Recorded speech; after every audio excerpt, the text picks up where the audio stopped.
Boom, episode 63 of the Sales Mastermind. And today we are joined by my good friend Joel Bein, who heads up business development and sales at Crash.co. Crash gives you something better than an online resume. It gives you a platform through which you can pitch individual hiring managers at every job you're seriously interested in. Joel is new to sales, and we are taking him through step by step how he can improve his sales process. Let's go. Oh man, well, it's a pleasure to be here. And quick story is, I had a 10-year career as a classical musician and educator, and then I heard Nick Rundle on a podcast about a year and a half ago, the School Sucks podcast, and been listening to that for a long time. Talking about sales and authenticity, and just super resonated with this idea of authenticity and sales. And at that time, I knew I wanted to kind of get out of the education sector and into the marketplace, into the private sector, but I didn't know what kind of role I wanted to be in. And so authenticity has become a real big value of mine. And that was a launching point in terms of figuring out what type of role I might want to get into. So flash forward about a year and a half, I was a customer for Crash. Like, I was pitching sales, SDR, BDR roles first half of 2020. And had some solid interviews, came close, but it was hard with all the hiring freezes and stuff.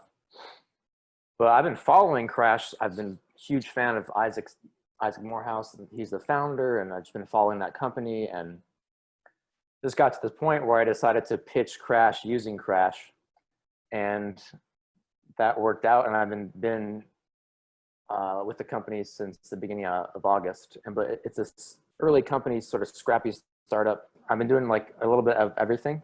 So trying to get in touch with boot camps and career coaches to build some partnerships. And then I'm also doing like content, blogs, podcasting, and writing email nurture campaigns, customer success, coaching calls. So I'm just trying to create as much value as I can. But definitely the biggest point of growth for me is selling the product, and selling a product that's never been sold before. Basically, there's not like a sales process. There's not like a history of SDR passing off to account executive, or there's not a playbook, right? And Isaac's been giving me some coaching, and I've learned a lot about just like that concept of authenticity and just being a real person, and doing a lot of cold emails. I'm not doing cold calls. At least not yet. I'm open to that suggestion, but that's kind of Isaac's preference anyway. He's not a big cold call person anyway. So I've been going towards cold emails, trying to set up calls to move a sales cycle forward. But that's kind of the overview of it. Yeah, and it's really poetic and cool. I think that you used the platform that the company, like, you used the company's product itself to get a job at the company, which is really awesome. So then the purpose of these calls always is to help each other solve problems and overcome obstacles and roadblocks, and the type of sales that we're doing.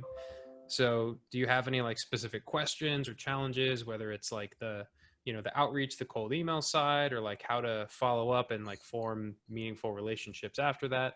What's the biggest part that you could use our help with? Yeah, I think one element that comes to mind is just like a daily workflow. Now, like I said, I'm doing a bit of everything, and so it's not like I'm just sales all day, right? But in terms of like, I'm curious to hear what you guys do. Do you do like, okay, from 9 to 10 a.m., this is just a block of sending emails, or versus, and also like balancing quality versus quantity, where what I try to do is research the potential partnership, research the potential client or whatnot, and send something that's like specific to them, that's tailored to them. And that usually does way better than anything generic. And I know I don't like getting generic anything. So I'm trying to make sure I get enough sort of balls in the air, emails sent out, but also having some sort of specificity So that's one. And then it's also just like trying to figure out ways to build a playbook and sell a product that's a pioneering an entirely new way to job hunt, right? So there's not a whole lot of other companies, not other companies really doing what we're doing, and it's a completely new approach. And so any thoughts on selling something that's completely new?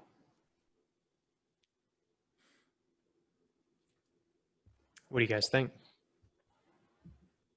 Hey, Joel, what kind of tools are you using right now to keep track of your day-to-day and set out those emails? Is it largely just Gmail, or do you have anything else helping you? Yeah, so I just have like my own sort of personal setup of, I use Evernote for everything to keep me organized for everything in my life. So I just kind of have like a list of people that I want to contact, and then if I send them an email, then I'll move them over to another list, another list that's like to follow up with in 2 days, kind of thing. But I don't have any like integrated Salesforce. All that stuff's is pretty new to me, but there's not much of that sort of infrastructure. Yeah. Okay. So there's no CRM to like track different like leads and opportunities and stuff like that. No, there's nothing formal. Okay. So then when it comes to like managing the day-to-day activities right now, it's just kind of like you use your system in Evernote to kind of remind you who to reach out to, who to follow up with, and when, and like what their contact information is all in Evernote. Yeah, I mean, like it's just like their name, and then like I have their email, in my Gmail, and I just go follow up on that same thread. So something that would, I think, immediately make you a lot more effective would be having even just like the most minimal version of a actual CRM. And some of these can be really, really cheap and inexpensive. And the ROI in terms of like not having to keep all that information in your brain or even in your second brain that's in Evernote, but actually like a tool that's designed to help you walk through the day-to-day of a sales rep's life. That I feel like might significantly help you in making things more efficient. And it's not like it's a huge expense for the business either, because for like less than $100 a month, depending on what tool you use, you can start trying out one of these systems. That's not even including like the free trial. So that might be like one idea of like how to actually manage the day-to-day tasks, is like invest in something like a closed CRM, invest in a pipe drive, some entry level CRM that could really help you out as far as like managing your pipe. So that's just gonna potentially make things just go faster to be able to rattle off more. Yeah, but also never forget anything too. Like that, like I've dropped balls left and right if I don't have a system in place that helps me follow up. I'm out of sight, out of mind.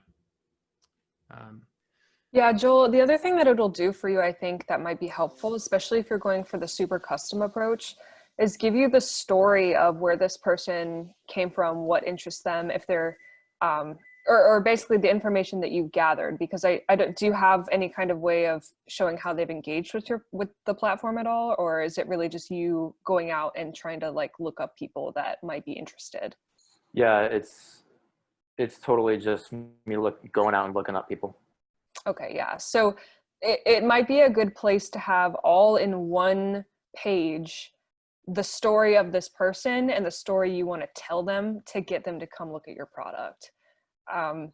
It'll, like Nick said, save you a lot of bandwidth, and then you'll be able to spend that extra energy reaching out to more people because you're going to save that much time in a day. You might end up reaching out to 5 more people a day if you have it all in one place and just sort of streamline that process for your brain. So the idea might be to kind of do some, like a session, talk about workflow, like do 1 or 2 hours of just loading in information into that system in terms of learning about that prospect. And then once it's loaded in, then you do another session just sending them out. Does that make sense to you all experienced sales folks?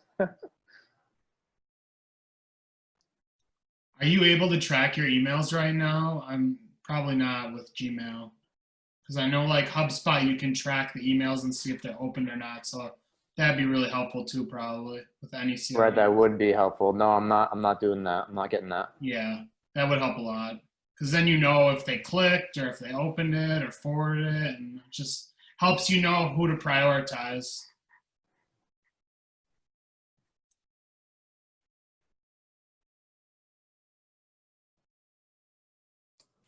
Yeah, as well, can you walk us through maybe a little bit more about, you mentioned you do research on every prospect, and that's super important.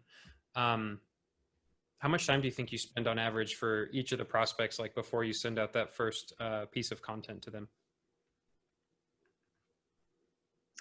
Probably 15, 20 minutes. Mm-hmm. Like what kind of information specifically do you look for? I'll try to look for something that resonates with the mission of Crash. So like, for example, I'm reaching out to college career centers, and I'll try to find like, well, first of all, I'm trying to find lists of, like I found this list of career centers that won awards for being creative. Okay, so now they're a little bit maybe inclined to something more creative and disrupting the status quo. I found somebody one of the staff members at the career center who had created a presume, which is like this presentation of a resume that's really multimedia and really interesting and engaging. It's like, okay, that's up our alley. And then finding those types of projects, whether that's finding the person's LinkedIn, seeing what blog articles do they have, or anything they've done, or anything that company's doing or that career center's doing that's up our alley, and then just try to send the first line of the email. Hey, I came across this presume. I really love that. We're all about, showing and proving your work. And I love this part about it where you had this checklist. I forget what I said, but try to be specific and genuine, about like, hey, I really love this. And I think, hey, we're doing this at Crash. We're creating a video resume. Maybe this is something that could be, maybe there's some way we could team up. Would you be up for a call? Mm-hmm. That makes a lot of sense. And then as far as like the ideal prospect, is that just pretty much any college career center that has some kind of creative or disruptive bend to it like that? Or are there other ideal prospects like coding boot camps and other places? Yeah, so it's been boot camps, career coaches, career centers, Mm-hmm.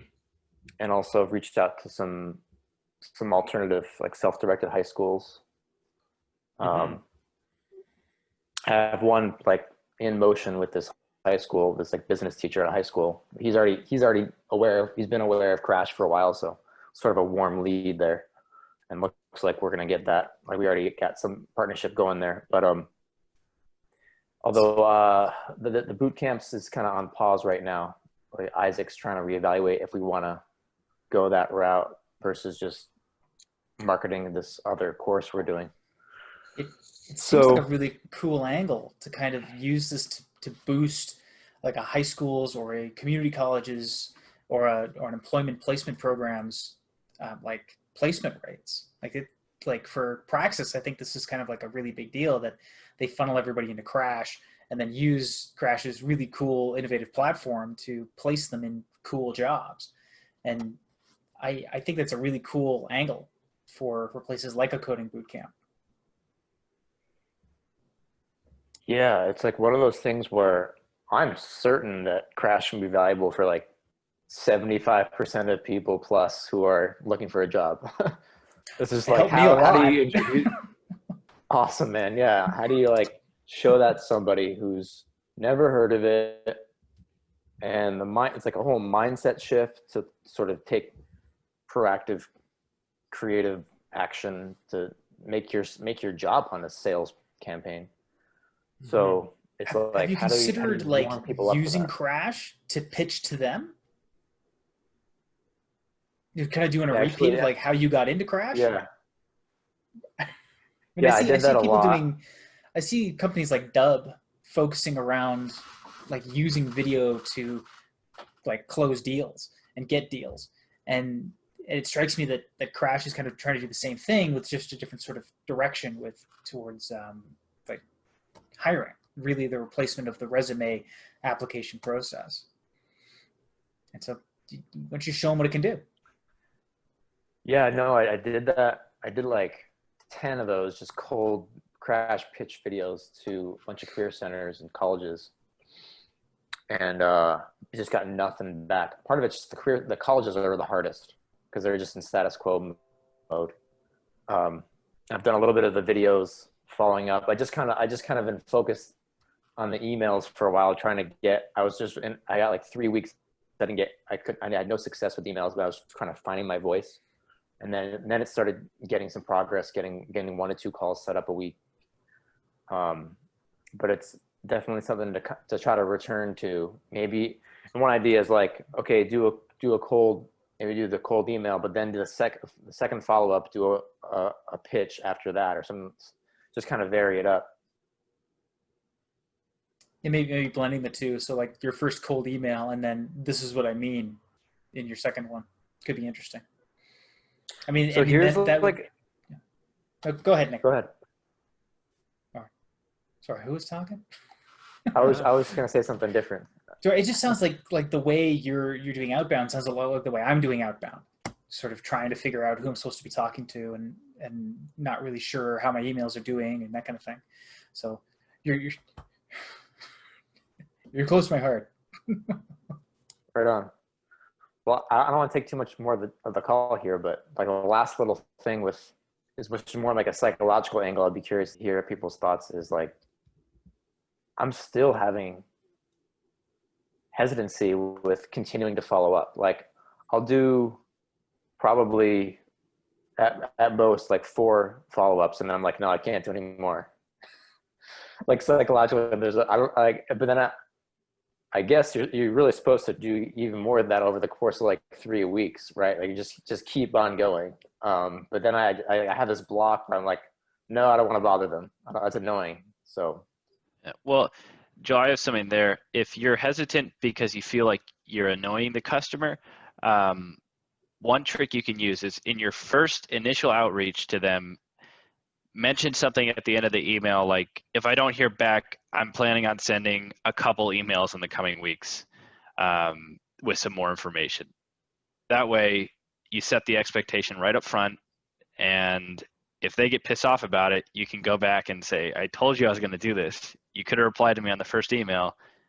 Not my fault. I warned you. I'm taking your silence as an open gate to keep sending you more information. I think that's probably a good way psychologically to feel less annoying about it, because you basically did everything you could to avoid them or to give them an out early on.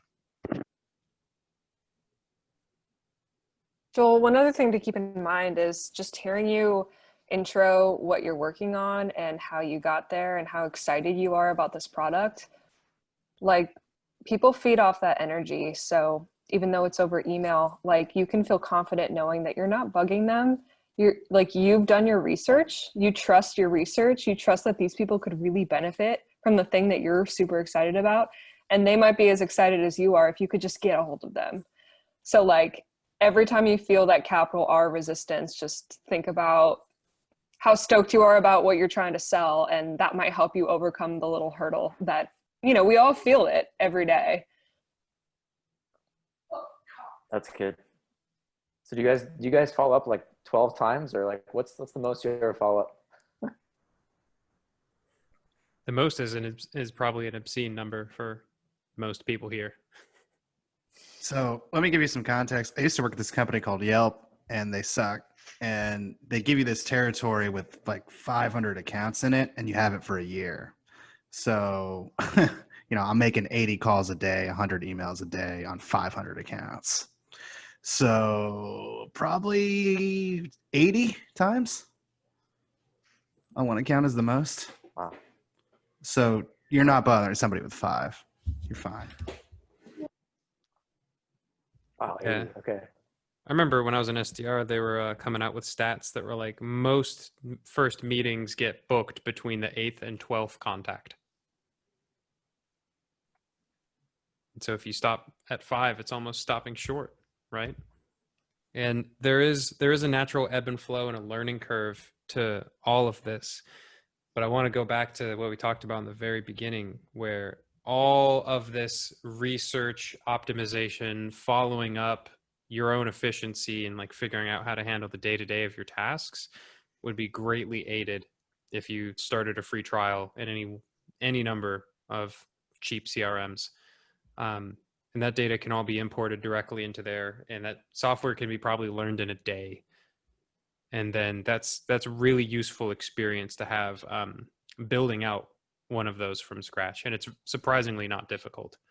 Like there's plenty of them like Close. Again, some people posted alternatives. HubSpot has a free CRM with records and tasks. Thanks for the reminder, Patrick. Yeah, there's a lot that you can do to make your job easier. I have a Sweet. quick question for Joel. Mm-hmm. Who are you reaching out to at the colleges specifically? Is it a department, or like do you have a persona that you try to target? Yeah. So with career centers, I kind of look at their staff page and try to find, there's not a whole lot of information necessarily on their bio or LinkedIn, but try to just find something that someone who seems maybe who's working with business students, or who's working with social media, or like someone who's maybe like open to something more tech, someone who's younger, like to kind of profile them, I guess. And that's been helpful to think like that. Go ahead. Oh yeah. What about like alumni associations? I'm thinking people who have already graduated, because maybe this is a stretch, but so I'm a Praxis alumni. I went to college and then I did Praxis after, so very familiar with their message and Isaac. I don't know if you reach out to, I don't know how often, if this has ever happened, but if you reach out to say someone in like an office and they look up Crash and they look up Isaac, and then they find his treasure trove of like anti-college material, they might, I don't know, that would probably turn them off. So maybe like people who have already graduated, who have a little bit more skin in the game for like needing to find a job ASAP, or, change career paths or something like that. Just a thought.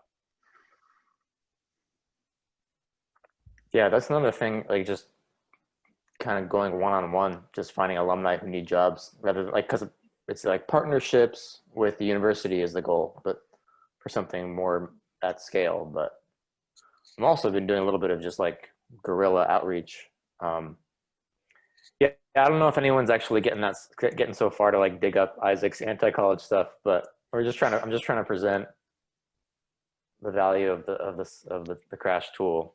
But this has been great. I appreciate you guys giving your time and expertise here. I'm gonna take notes on these CRMs and some of the stuff we talked about. So yeah, and I want to end on a thought that occurred to me that's, I think, important.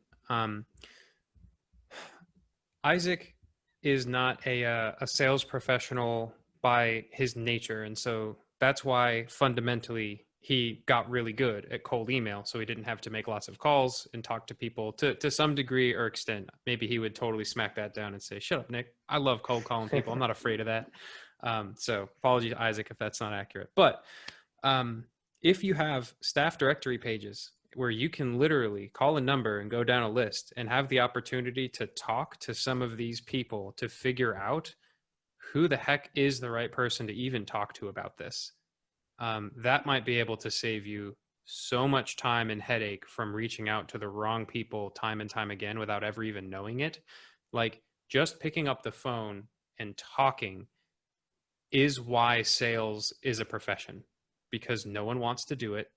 But when you do it, you move forward and you make money.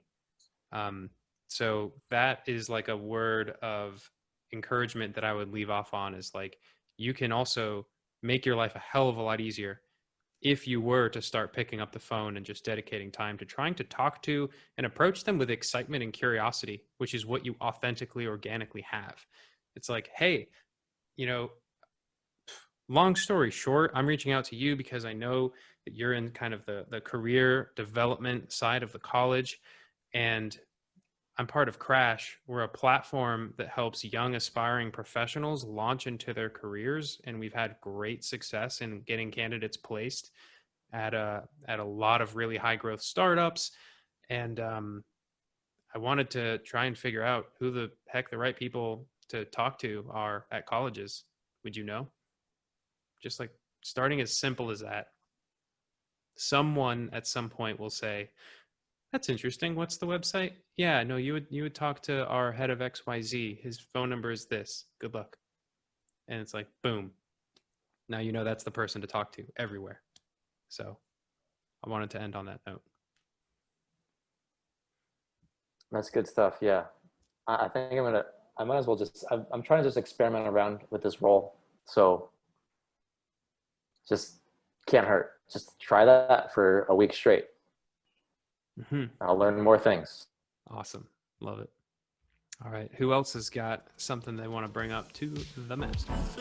Are you new to sales, looking to learn sales fast? Well, go to mastermind.army. We are here to help and would love to see you on these calls.